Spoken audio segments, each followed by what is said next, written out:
또 그가 수정같이 맑은 생명수의 강을 내게 보이니 하나님과 및 어린 양의 보좌로부터 나와서 길 가운데로 흐르더라. 강 좌우에 생명나무가 있어 12가지 열매를 맺되 달마다 그 열매를 맺고 그 나무 잎사귀들은 만국을 치료하기 위하여 있더라. 다시 저주가 없으며 하나님과 그 어린 양의 보좌가 그 가운데에 있으리니 그의 종들이 그를 섬기며 그의 얼굴을 볼 터이요 그의 이름도 그들의 이마에 있으리라.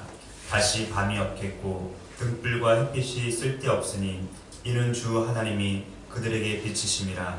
그들이 세세토록 왕노릇하리로다. 아멘. 대부분의 신학자들은 요한계시록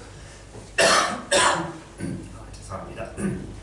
요한계시록 21장과 22장에 기록된 하늘에서 내려오는 거룩한 성 새 예루살렘을 교회를 상징한다라고 그렇게 말을 합니다.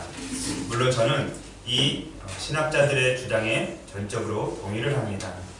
하지만 아무리 신학자들이 요한계시록 21장과 22장에 기록된 이 천국을 교회를 상징한다 해도 저는 천국은 실제로 존재하는 곳이다 라고 믿습니다. 천국은 실제로 존재할 뿐만 아니라 하나님께서 우리와 함께 계신 곳입니다. 높은 산이든지 들이든지 초막이든지 궁궐이든지 아파트든지 연립이든지 그 어느 곳이든지 간에 하나님께서 우리와 함께 하시면 그곳이 바로 천국인 것입니다. 이 땅에서뿐만이 아니라 우리가 죽은 후에 가게 될 곳도 바로 천국입니다. 그 천국에는 눈물도 사망도 애통도 곡하는 것도 아픔도 없습니다. 하지만 이 땅에서의 삶이 우리의 삶이 어떻습니까?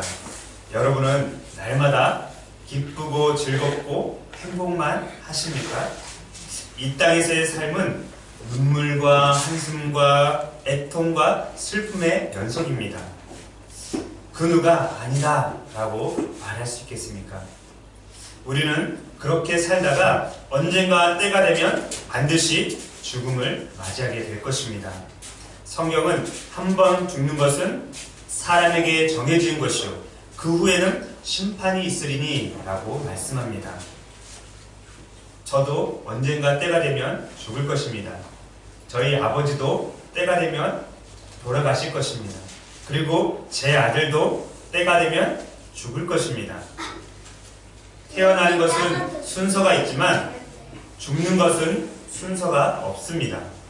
주님께서 오늘 밤이라도 우리를 오라고 부르신다면 이 세상의 모든 것을 내려놓고 우리는 미련 없이 가야만 하는 것입니다. 성경에 기록된 수많은 믿음의 선배들은 실제로 존재하는 천국을 소망하면서 하루하루를 살다가 그렇게 주님께서 부르실 때 자신의 모든 것을 내려놓고 미련 없이 떠나간 것입니다. 우리 역시 예수님을 믿는 사람들로서 그 믿음으로 살다가 이 세상에서 삶을 다 마칠 때에 하나님의 나라인 천국으로 가게 될 것입니다. 이 사실을 믿으시기 바랍니다. 본문으로 들어가기 전에 천국은 어떤 곳인가에 대해서 먼저 알아보도록 하겠습니다. 사실 신구약 성경 전체를 통해서 이 천국이 어떤 곳인지에 대해서 자세히 설명된 곳이 별로 없습니다. 우리가 본문으로 읽었던 요한계시록 21장, 22장 그리고 이사야 65장 정도가 천국이 어떤 곳인지에 대해서 기록을 하고 있고요. 물론 창세기 2장에 가면 에덴 동산의 모습이 기록이 되어 있는데 이 에덴 동산은 천국의 모형 또는 천국의 견본주택이라고 말할 수 있을 것입니다. 즉 에덴 동산은 천국이 어떤 곳인지에 대한 약간의 맛보기만 보여줄 뿐인 것입니다. 성경에서 천국에 잠시 다녀온 사람이 있는데 그 사람은 사도 바울입니다. 사도 바울이 한 성에서 복음을 전하다가 유대인들에게 돌에 맞아서 죽습니다. 그래서 사람들이 바울의 시체를 내다 버렸는데 사실은 죽은 게 아니라 기절을 한 겁니다. 기절을 했을 때에 잠깐 천국을 보게 됩니다. 그가 천국을 갔다 와서 기록한 내용을 한번 들어보시기 바랍니다. 무익 하나마 내가 부득불 자랑하노니 주의 환상과 계시를 말하리라. 내가 그리스도 안에 있는 한 사람을 아노니 그는 14년 전에 셋째 하늘에 이끌려 간 자라. 그가 몸 안에 있었는지 몸 밖에 있었는지 나는 모르거니와 하나님은 아시느니라. 내가 이런 사람을 아노니 그가 몸 안에 있었는지 몸 밖에 있었는지 나는 모르거니와 하나님은 아시느니라. 그가 낙원으로 이끌려 가서 말로 표현할 수 없는 말을 들었으니 사람이 가히 이르지 못할 말이로다. 사도 바울은 천사들에 의해서 셋째 하늘에 들려 올려졌다고 말합니다. 그리고 그 셋째 하늘을 다른 말로 낙원이라고 말을 했습니다. 이 사도 바울이 낙원, 곧 천국에 이끌려 가서 말로 표현할 수 없는 그러한 말들을 들었는데, 놀랍게도 사도 바울이 천국을 직접 보고 와서 하는 이야기가 사람이 가히 이르지 못하겠노라.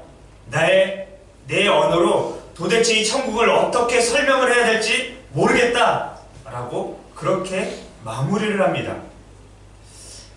이번에는 이사야 선지자가 계시로 받은 말씀을 한번 들어보시기 바랍니다. 우리 다 같이 이사야서 65장으로 한번 넘어가 보겠습니다.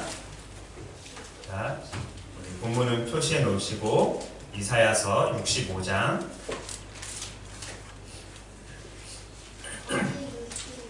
구약성경 1047페이지 정도 있습니다.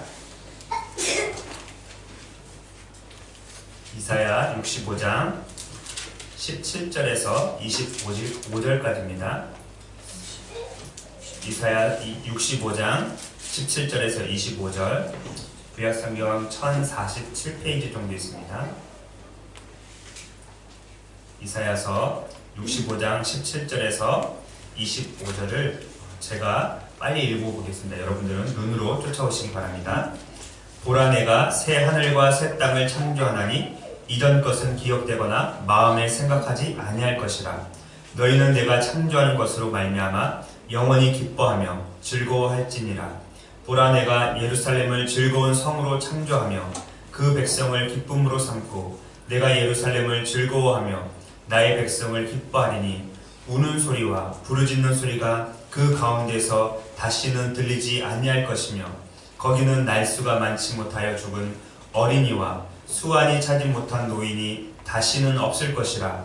곧 100세에 죽은 자를 젊은이라 하겠고 100세가 못되어 죽은 자를 저주받은 자일이라.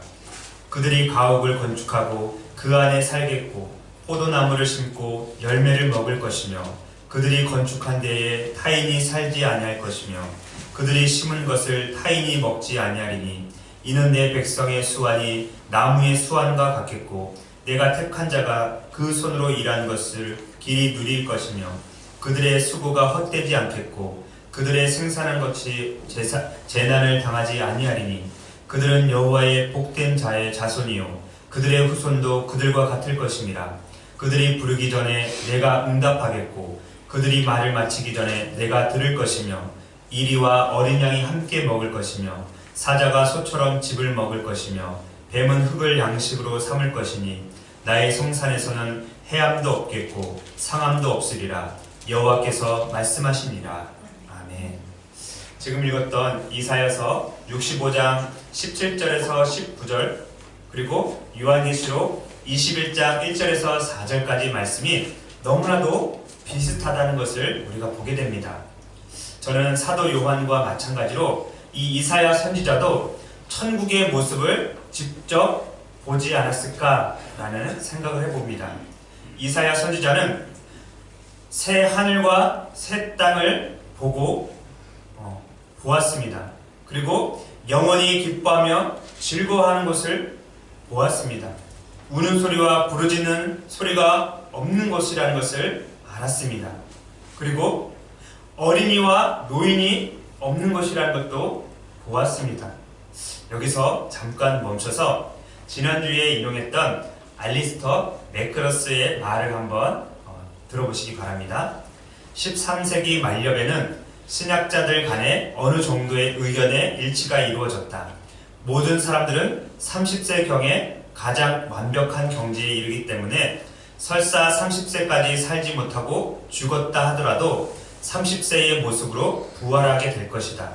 태어나자마자 죽은 아이는 만약 죽지 않고 30세까지 살았다면 가졌을 그러한 몸의 형태로 부활하게 될 것이다. 새 예루살렘의 거리들은 30세의 모습을 한 남자와 여자로 가득할 것이다. 물론 그들이 이 땅에서 가지고 있던 모든 흠은 제거되고 없을 것이다. 놀랍지 않습니까? 우리가 천국에 딱 들어갔는데 아기도 없어요. 할아버지 할머니도 없어요. 다 그렇죠. 다 30세 전후로 해서 가장 예쁘고 가장 멋있고 가장 힘있고 가장 아름다웠을 때 모습으로 변화된다라고 그렇게 믿었고 그렇게 가르쳤다는 것입니다. 초대교회 교부 중에 한 사람이었던 어거스틴 역시도 이렇게 말했습니다. 세상 학자들도 한창 젊은 때는 30세라고 하며 이 시기를 지나면 내리막길이 되어 몸이 무겁고 노년이 된다고 한다.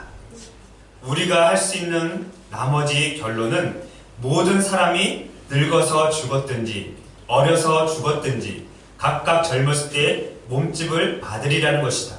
그러므로 모든 사람은 작년 이후나 작년 이전이 아닌 몸으로 부활해서 그리스도가 도달하셨더라고 우리가 알고 있는 그 기력과 연령으로 다시 살아나리라는 것이다. 예수님께서 몇 살에 돌아가셨죠? 33살에 돌아가셨죠? 그래서 초대교회 그리고 중세시대까지 모든 사람들은 그렇게 믿었던 것입니다.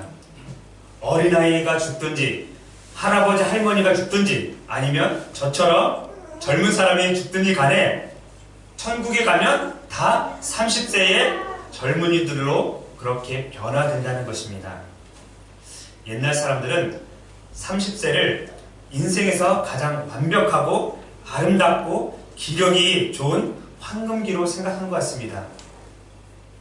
그래서 어린 나이에 죽든지 성인이 되어서 죽든지 노인이 되어서 죽든지 간에 천국에서는 가장 아름답고 건강하고 예쁘고 멋있고 힘센 30세의 모습으로 부활할 것이라는 것입니다.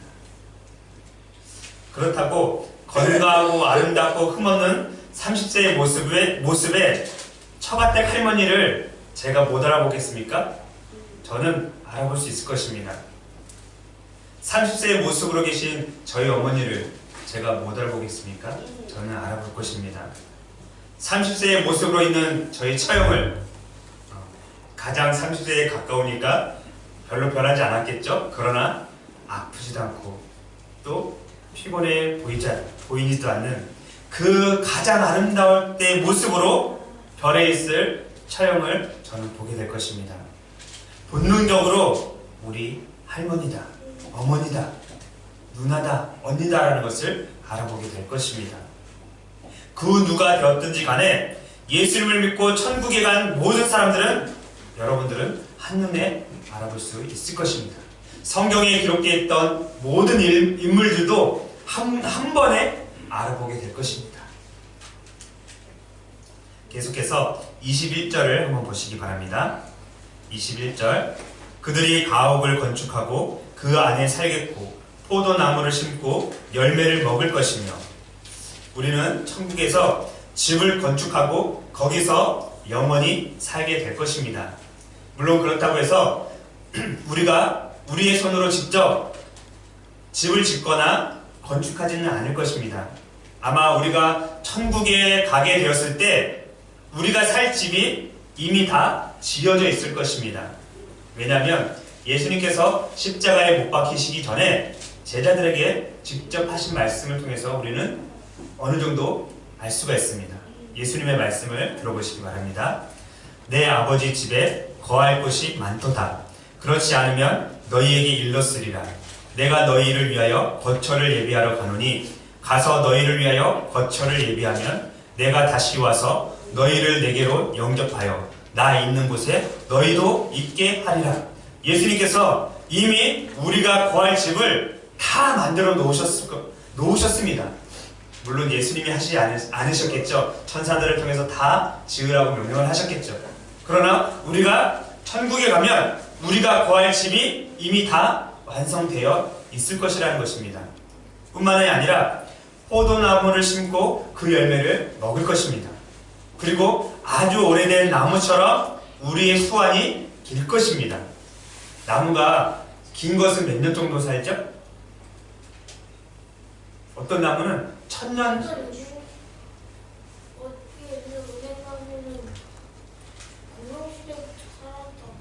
공룡시대부터 살았는지 모르겠지만 어떤 나무는 1000년 이상 사는 것도 있습니다.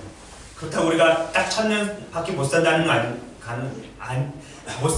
것은 아니지만 그만큼 오래 산다는 말씀이고요. 또 우리가 손으로 일한 것을 길이길이 누리게 될 것이고 우리의 수고가 헛되지 않을 것이고 생산한 것이 도둑맞지도 않을 것이고 우리가 하나님 앞에 부르기 전에 기도하기 전에 이미 응답될 것이다 라고 그렇게 말합니다.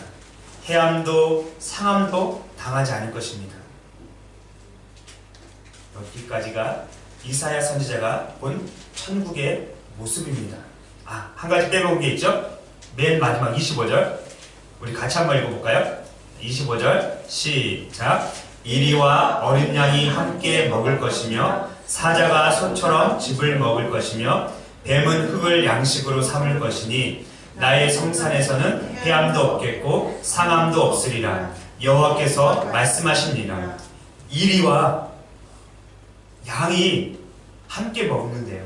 그리고 사자가 소처럼 풀을 뜯어 먹는데요.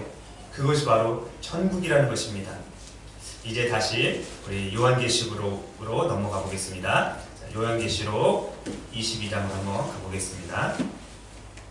요한계시록 21장 9절부터 마지막 27절까지는 거룩한 성 새 예루살렘의 모습을 기록을 하고 있는데 대부분의 신학자들은 거룩한 성 예루살렘은 그리스도의 신부인 교회를 가리킨다 라고 말합니다. 저 역시 신학자들의 견해에 동의합니다. 그러나 저는 이 거룩한 성 새 예루살렘을 단지 이 땅에 존재하는 교회로만 생각하고 싶지는 않습니다. 여기에는 분명히 한 단계 더 깊은 의미가 숨겨져 있습니다. 그것은 다름이 아니라 실제로 존재하는 천국의 모습을 보여준다는 것입니다. 물론 실제로 존재하는 천국은 어쩌면 사도 요한이 보았던 것과는 다를지도 모르겠습니다. 그러나 분명한 것은 우리가 이러한 천국을 이해하기 위해서는 이러한 천국을 받아들이기 위해서는 상상력이 필요하다는 것입니다. 그림을 그리고 소설을 쓰고 음악을 작곡할 때는 반드시 상상력이 필요합니다. 그리고 뿐만이 아니라 우리가 장차 들어가게 될 천국에도 천국의 모습을 그려보기 위해서는 마찬가지로 상상력이 필요한 것입니다. 다시 한번 알리스터 맥그러스의 말을 들어보시기 바랍니다. 천국을 상상한다고 말하는 것은 다만 인간이 신적인 실제에 대한 마음의 그림을 구상하고 향유할 수 있도록 하나님께서 인간에게 주신 고유한 능력이 가진 결정적인 중요성을 인정하는 것이다. 쉽게 말해서 오직 인간만이 어떠한 것을 상상할 수 있는 고유한 능력을 가지고 있다는 것입니다. 소와 말이나 돼지나 이런 동물들이 상상을 할 수 있겠습니까? 전혀 못합니다. 그렇죠? 오직 사람만이 상상을 할 수 있는 것입니다. 사도 요한은 자신의 상상력을 동원해서 천국의 모습을 이렇게 아름답게 그려낸 것은 아닙니다. 실제로 본 것을 성령의 도움을 통해서 한 천사의 이끌림을 받아서 직접 눈으로 보고 성경에 기록을 한 것입니다. 처음에는 이 천국이 마치 신부가 남편을 위해서 단장한 것처럼 아름답다라고 말합니다. 그런데 이번에는 좀 더 구체적으로 기록을 하고 있는데 12절에서 14절을 보시기 바랍니다. 12절에서 14절 제가 읽겠습니다.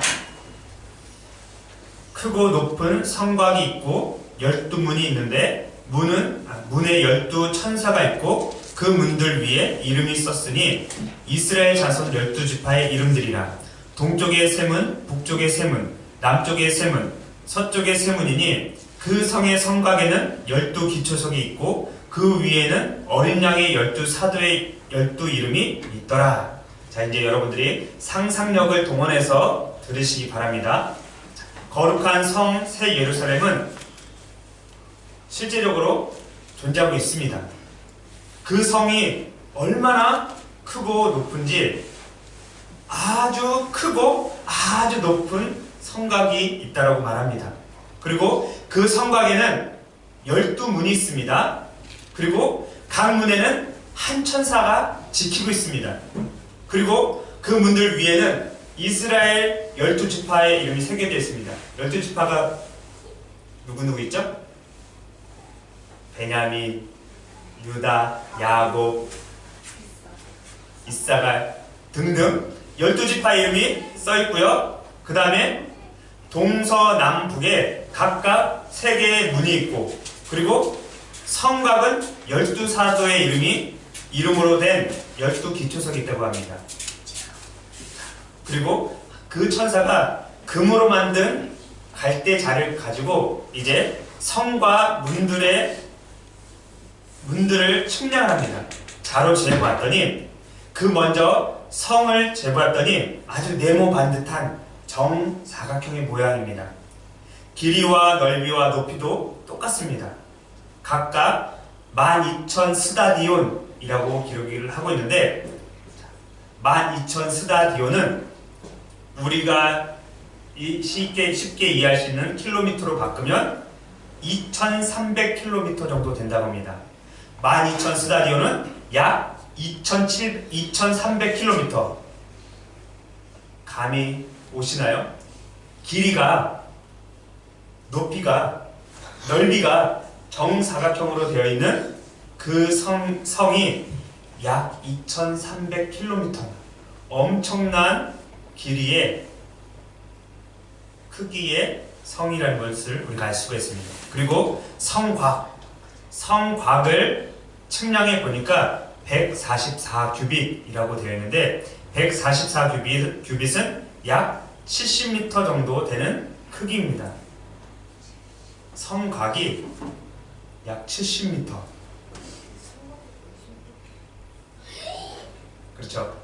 성의 두께를 말하는데 성곽이 70m예요. 7m도 아니고 70m. 자, 계속해서 사도 요한이 봅니다. 그 성의 성곽은 벽옥으로 쌓여 있대요. 벽옥은 보석 이름입니다.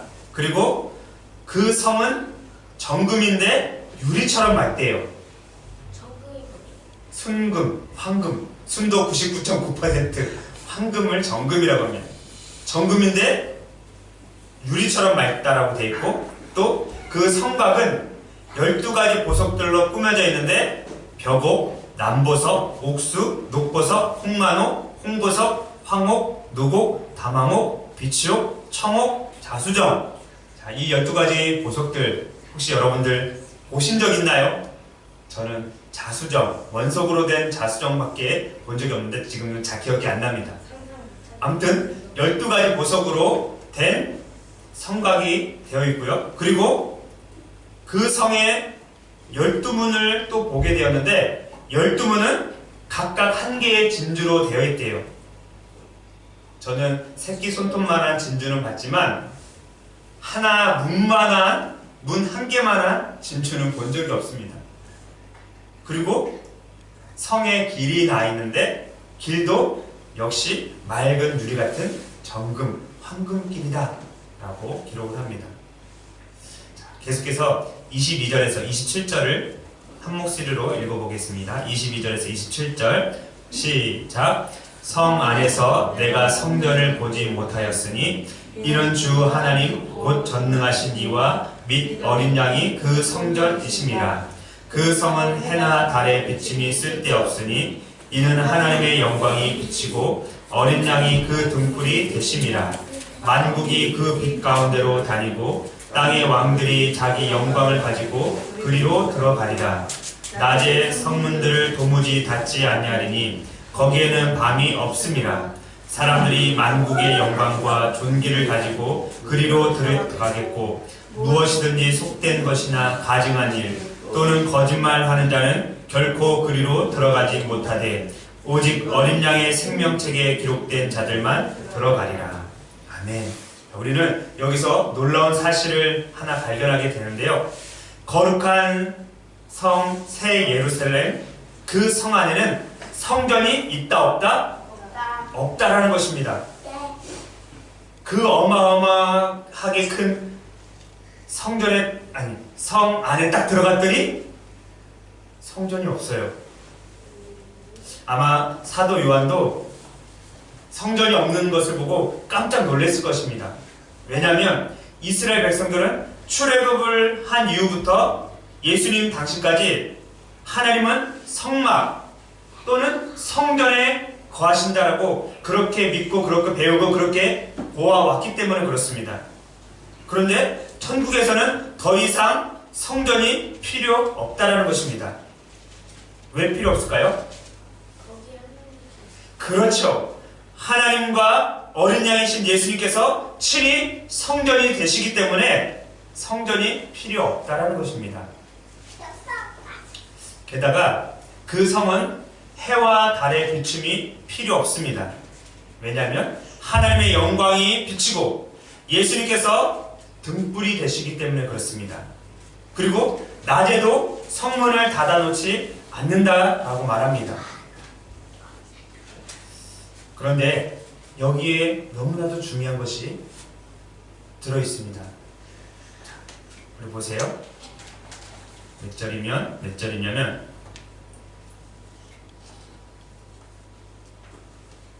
27절. 무엇이든지 속된 것이나 가증한 일 또는 거짓말하는 자는 결코 그리로 들어가지 못하되 오직 어린 양의 생명책에 기록된 자들만 들어가리라. 누구만 이 천국에 들어갈 수 있다고요? 그렇죠. 어린 양의 생명책에 기록된 자만이 이 천국에 들어갈 수 있습니다. 거짓말하는 사람, 속된 일을 하는 사람, 가증한 일을 하는 사람은 결코 천국에 들어갈 수가 없습니다.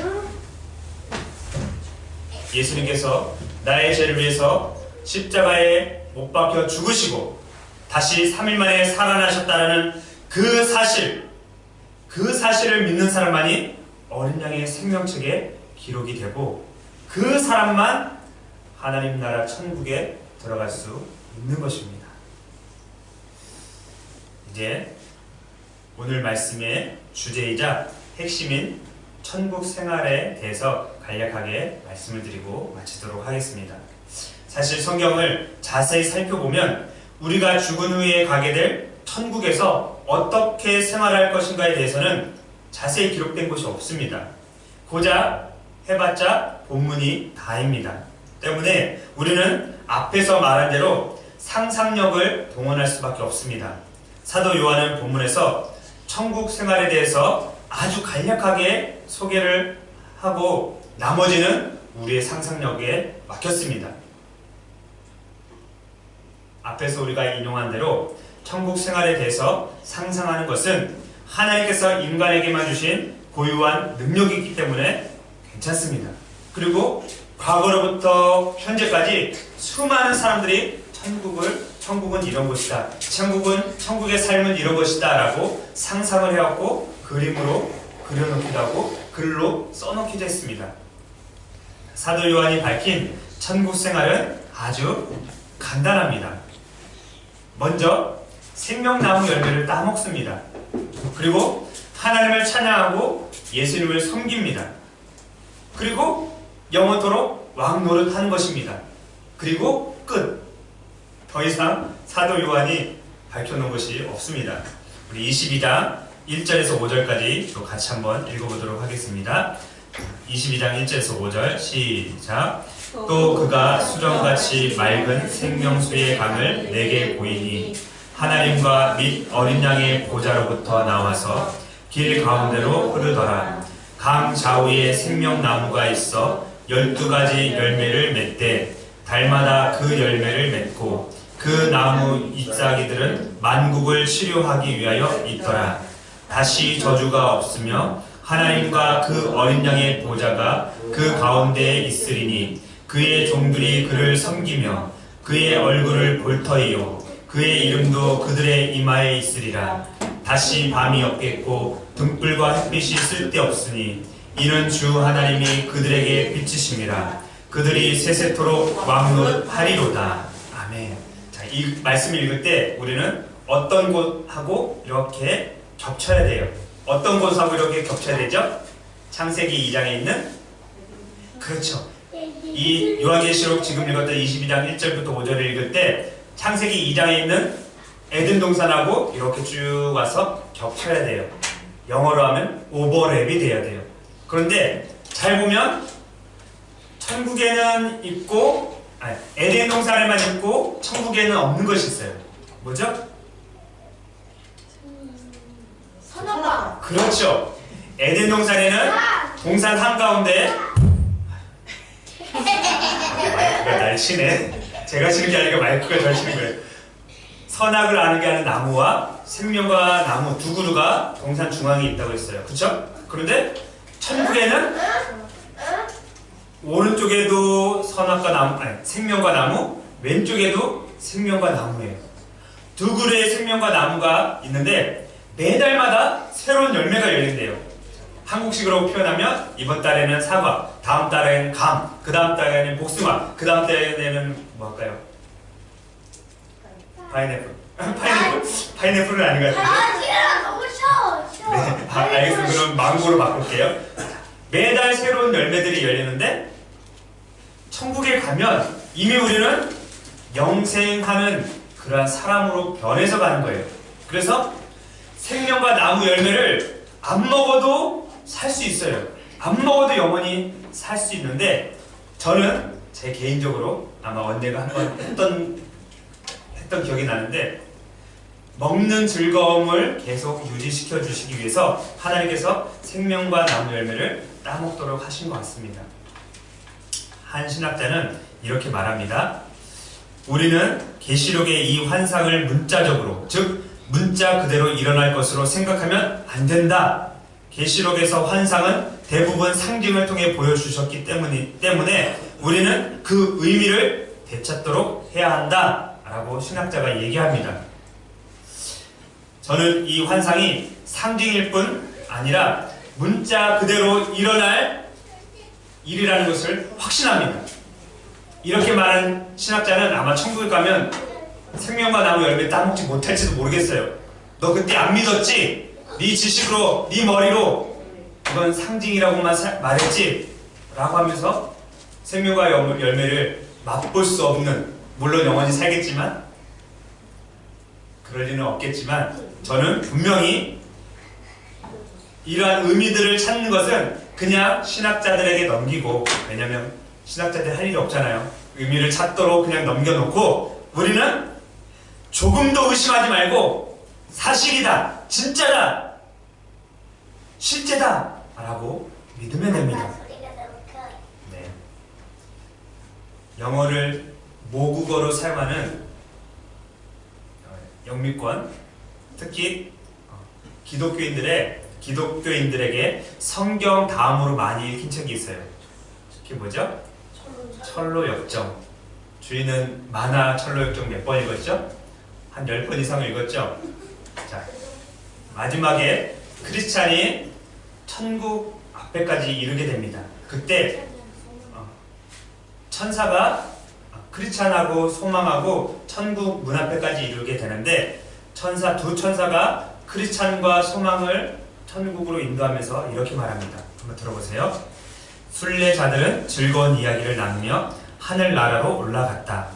무사히 강을 건넜을 뿐만 아니라 영광스러운 동료들의 도움까지 받고 있었으므로 마음이 더없이 편안했다. 순례자들은 빛나는 옷을 입은 이들과 하늘나라의 영광에 관한 이야기를 나누었다. 천사들은 그곳의 아름다움과 영광은 말로 다 표현할 수 없노라라고 했다. 시온산과 하늘의 예루살렘, 헤아릴 수 없이 많은 천사들, 완전하게 된 의인들의 영이 거기에 있습니다. 여러분은 하나님의 낙원으로 가서 생명나무를 두 눈으로 확인하고 영원토록 변치 않을 열매를 먹게 될 것입니다. 그곳에 가면 흰옷을 받아 입고 날마다 그리고 영원토록 임금님과 걸으며 즐거운 대화를 나누게 될 것입니다. 낮고 낮은 이 세상에 머무는 동안 보았던 슬픔, 질병, 고통, 죽음 따위를 다시는 보지 못할 것입니다. 이전 것들은 다 사라져 버렸기 때문입니다. 천사가 한 말, 여러분들은 생명나무를 두 눈으로 확인하고 영원토록 변치 않는 그 열매를 먹게 될 것입니다. 라고 그렇게 말합니다. 몇 년 전에 제가 고려신학대학원에 다닐 때였는데 신약을 가르쳤던 교수님께서 숙제를 내주셨습니다. 그래서 제가 질문을 했죠. 천국에 가면 생명과 나무 열매를 먹을 수 있습니까? 없습니까? 그랬더니 답을 안 해주셔요. 그래서 또 다음에 또 질문했죠. 그랬더니 교수님께서 딱 4단어로 답을 해주셨습니다. 뭐라고요? 먹습니다. 네, 우리가 천국에 가면 생명과 나무 열매를 마음껏 따먹게 될 것입니다. 박윤성 목사님께서 이 나무는 그리스도 자신을 상징하였을 것이다. 그러나 이 나무는 저 새 세상에 실제로 있을 것도 사실이다. 라고 그렇게 말했습니다. 이제 말씀을 맺겠습니다. 사랑하는 생명빛 교회 성도 여러분, 여러분은 여러분들이 생각하는 천국 생활을 어떻게 생각을 하십니까? 우리가 날마다 생명나무 열매를 따먹고 하루 종일 찬양하고 섬기고 죽지 않고 왕노릇만 한다고 해서 결코 천국 생활이 지루하거나 따분하거나 의미 없는 것이라고 생각하지 마시기 바랍니다. 우리가 아직까지 천국에 가보지 못해서 그렇지 천국 생활은 우리가 생각하는 것을 뛰어넘어서 차원이 다른 그러한 삶일 것입니다. 결코 지루하거나 따분하거나 재미없지 않을 것입니다. 그런 천국이라면 저는 안 갈 것입니다.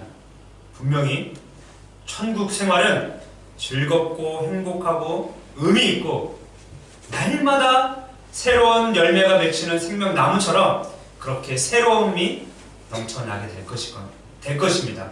환희와 기쁨이 충만할 것입니다. 우리가 천국 생활에 대해서 상상이 잘 안 가기 때문에 다시 한번 믿음의 선배의 글을 인용할 필요가 있습니다.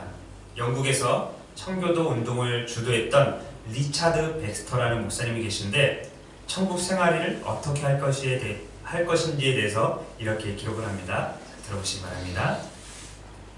오, 영화롭게 된 우리 몸이 얼마나 아름답게 사용되는지. 우리의 몸은 하나님과 어린 양의 보좌 앞에 서서 영원토록 찬양할 것이다. 하나님께서 그분의 영적인 존재에 어울리는 영적인 예배를 받으시듯이 그들은 하나님으로부터 그들의 영적인 본성에 어울리는 영적인 안식을 받아 누리게 될 것이다. 하나님과 그분의 그리스도를 아는 것, 상호간의 사랑 안에 기뻐하고 만족하는 것, 하나님을 즐거워하며 영원히 기뻐하는 것, 그분을 높이며 영원토록 찬양하는 것, 이것이 바로 천국에서의 성도의 삶이다. 사랑하는 생명빛 교회 성도 여러분, 우리는 거기서 영원히 주님의 은혜로 해처럼 밝게 살면서 주 찬양하게 될 것입니다. 그러한 은혜를 누리며 오늘도 믿음으로 승리하는 복된 하루가 되시기를 간절히 바라겠습니다. 기도하겠습니다. 하나님 아버지,